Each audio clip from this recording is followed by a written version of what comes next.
Avec des nouveaux visages autour de la table, ce Conseil de ministres intervient après le récent remaniement du gouvernement de la transition.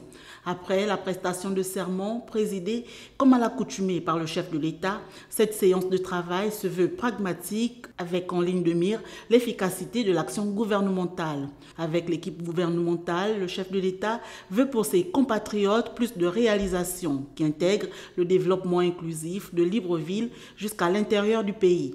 Les questions de santé, sécurité sociale, d'éducation, des infrastructures routières, d'économie, de sécurité, de logement doivent trouver des solutions utiles et adaptées. Outre l'actualité locale, ce conclave a également permis d'aborder plusieurs points sur la scène internationale. Le Conseil de ministres s'est également penché sur l'adoption des projets de textes législatifs et réglementaires.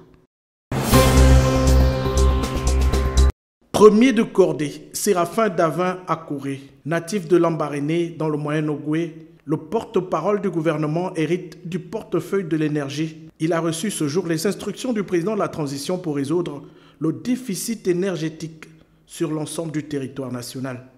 Marc Doumba, 37 ans, c'est lui. Le successeur du ministre Maïs Mouissi à l'économie est diplômé de prestigieuses universités américaines et britanniques. C'est à ce financier qu'incombe désormais la charge de remettre à flot l'économie du Gabon dans ce contexte de transition. Avec Maître Lubin Toutoum, le président de la transition reçoit ici l'une des principales figures du gouvernement renforcé. L'ancien bâtonnier hérite du département de l'industrie, un secteur essentiel au développement du pays.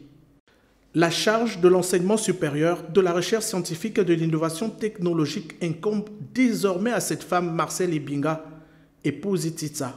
Aujourd'hui, au pied du mur de ses compétences et de son expérience. Comme l'ensemble des promus, Patrick Barbera Isaac, le nouveau ministre de la Jeunesse et des Sports, a reçu des instructions fermes du président de la transition pour mener à bien sa mission au service des jeunes et du sport national. L'agriculture et l'élevage au Gabon sont désormais le quotidien de cette femme. Adette Polo, épouse Panzo. L'expérience et les qualités du nouveau ministre lui seront nécessaires pour matérialiser la vision du CTRI dans le processus de diversification de l'économie. Cyrielle Zorakassa, 32 ans, la Benjamine de l'équipe gouvernementale est native de la ville de Mayumba, dans la Nyanga. Elle a la charge de la pêche et de la mer. L'ancienne directrice de la coopération internationale à l'Agence nationale des bourses devra désormais promouvoir la gestion durable des ressources maritimes et maximiser le potentiel de ce secteur vital pour la diversification de l'économie. Philippe Tonangoy est le nouveau ministre de la formation professionnelle. À lui, la charge de donner la plénitude des connaissances et des aptitudes nécessaires aux individus pour jouer pleinement leur rôle de citoyens et de producteurs sur le marché du travail et de l'emploi. La femme et la protection de l'enfance constituent désormais le domaine d'action de cette dame. Elodie Diane Fouefou, épouse Sonjo, a reçu les orientations du président de la transition pour apporter sa pierre à l'édifice du Gabon dans ce secteur de choix. Armande Longo, épouse Moulengui, est la toute nouvelle ministre en charge de la culture et des arts. Son rôle est essentiel dans la valorisation et la préservation de la culture, du patrimoine et des traditions dans notre pays, le Gabon.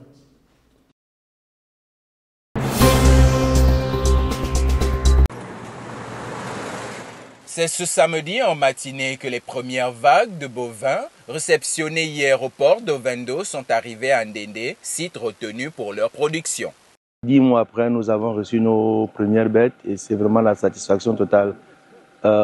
Ici, à Agropag, l'objectif est de recevoir 1000 bêtes dans un premier temps et nous avons, comme vous avez pu le constater, fait des encours de 50 hectares. Aujourd'hui, nous avons mis toutes les bêtes dans un bloc, dans une parcelle de 50 hectares pour la quarantaine.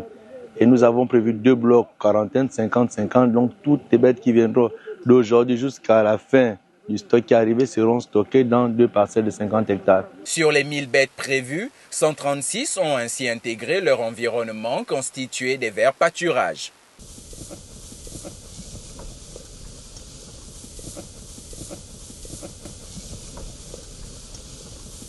L'arrivée des bovins ici, c'est le fruit d'un long travail effectué par nos dirigeants, par nous-mêmes étant au Brésil. On a vu ces bovins et aujourd'hui on est très satisfait parce qu'on se rend compte que ce n'était pas un mirage. Je tire un appel aux jeunes comme moi pour se lancer dans l'entrepreneuriat, surtout dans le domaine agricole qui est encore un domaine assez inexploré et qu'on peut avoir des diplômes dans la vie, mais il faut aussi vraiment se tourner vers le domaine de l'entrepreneuriat.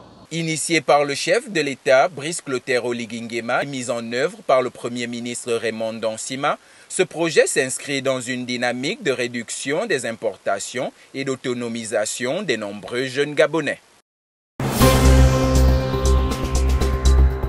C'est une marche spontanée à travers le territoire qui a eu aussi un effet retentissant à Lambaréné. Ce matin, associations, ONG et plusieurs mouvements de jeunesse ont battu le bitume. Point de départ, église Notre-Dame de Logoué à Isaac dans le 2e arrondissement pour chuter la tribune officielle. Premier sous-élément de cette marche, remercier le président de transition pour les grands chantiers et la nouvelle trajectoire prise par le Gabon. Observons les efforts importants consentis en 16 mois pour la transformation du Gabon et l'amélioration des conditions de la vie des populations. Selon le calendrier fixé par la présidence de la République, les Gabonais pourraient être appelés aux urnes un peu plus tôt que prévu en mars.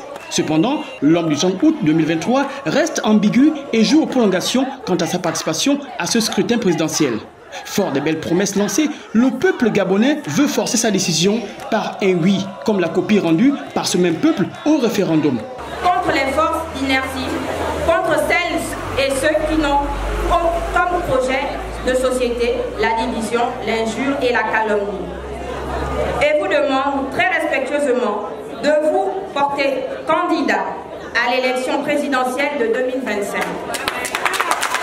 Il y a tellement de raisons qui nous poussent aujourd'hui à dire au président Oligui qu'il n'est pas seul. Nous sommes avec lui, nous sommes derrière lui, nous le soutenons. Aujourd'hui, nous nous levons comme un seul homme, en tant que collectif, pour soutenir la candidature du président de la République. La marche a été encadrée par les forces de l'ordre avec à la clé près de milliers de participants. Très satisfait, nous nous attendions à une population de près de 1000 personnes, nous l'avons largement dépassé. Les organisateurs espèrent que leur appel trouve un écho positif auprès de l'illustre intéressé. Mais jusqu'à quand l'homme fort du pays, Brice Clotaire, va-t-il encore garder le suspense? Nous réserve-t-il une stratégie à la Amadou Toumani Touré, un de ses modèles? La place des fêtes de la capitale provinciale du Wolontém, noire de monde. Forte mobilisation de l'ensemble des forces vives à Oyem pour une marche de soutien à la candidature de Brice Clotaire Oligui Nguema à l'élection présidentielle organisée au Gabon cette année 2025. Nous, le Yabolo, vos notables, sages et dignitaires du pays, réunis au sein de la notabilité locale qui est l'organo et les autres notabilités qui sont dans la ville et dans la province, lançons en responsabilité un brillant appel à notre digne fils, notre fils, Brice Clotaire Oligui Nguema, afin qu'il se porte candidat à la prochaine élection présidentielle. Des milliers de personnes, hommes, femmes, jeunes, en rang serré pour une procession dans les principales rues d'Oyem. Les réformes initiées par le CTRI dans le domaine de la restauration des institutions, les réalisations sur le plan social et les politiques élaborées prenant en compte les préoccupations de la jeune féminine parlent pour Brice Clotaire Oligui Nguema selon les organisateurs de cette marche. Considérant votre engagement, Monsieur le Président de la Transition, dans la mise en place des programmes de soutien, des activités génératrices de revenus, afin de garantir l'autonomisation des femmes, considérant la réouverture des concours et l'avancée de l'âge permettant d'y prendre part, considérant le retour des bourses visant à soulager les familles, surtout les plus vulnérables. Pour toutes ces raisons, les femmes gabonaises du Wolontém, de tous bords politiques, saluent les avancées. Elles réaffirment leur attachement et leur soutien au président de la République, chef de l'État, et l'invitent humblement à se présenter se porter candidat à la prochaine élection présidentielle. Présidentielle 2025, le ton est désormais donné au président de la transition, chef de l'État, d'apprécier l'appel à candidature lancé par les populations à son endroit. Les résultats obtenus lors du référendum ont été une des clés qui ouvre désormais les portes de la gloire dans un processus de développement déjà engagé. Cette année, les populations de la Nyanga s'étaient mobilisées pour voter oui lors du référendum. C'est dans ce cadre que le président de la République a tenu à remercier les chefs des quartiers, principaux auteurs de cette mobilisation qui avaient incité les populations à dire oui. Les chefs, il s'agit ce soir de venir apporter le message du chef de l'État quant aux résultats obtenus lors du référendum et leur inciter à faire davantage, parce que ce sont les auxiliaires du commandement, ils sont plus au contact de la population, et donc les inciter à demander à ces populations-là d'aller s'enrouler pour les échéances futures, donc qu'ils soient en général mobilisés pour continuer à pousser la dynamique impulsée par le chef de l'État. Ce message du chef de l'État apporté par le délégué spécial de la ville a montré une fois de plus l'engagement du président de la République décidé à emmener la Nyanga au sommet de la montagne. Avec toutes ces réalisations déjà engagées, les chefs des quartiers sollicitent. Lorsqu'on nous avait dit de voter les oui, parce que c'était pour voir si on était derrière le président actuel, nous souhaitons qu'il soit candidat aux élections présidentielles. Et nous allons tous voter pour Olingi Nguema. Par cette photo de famille, l'amour entre filles et fils d'une même province, tant souhaité par le chef de l'État, est plus que nécessaire pour une Nyanga prospère.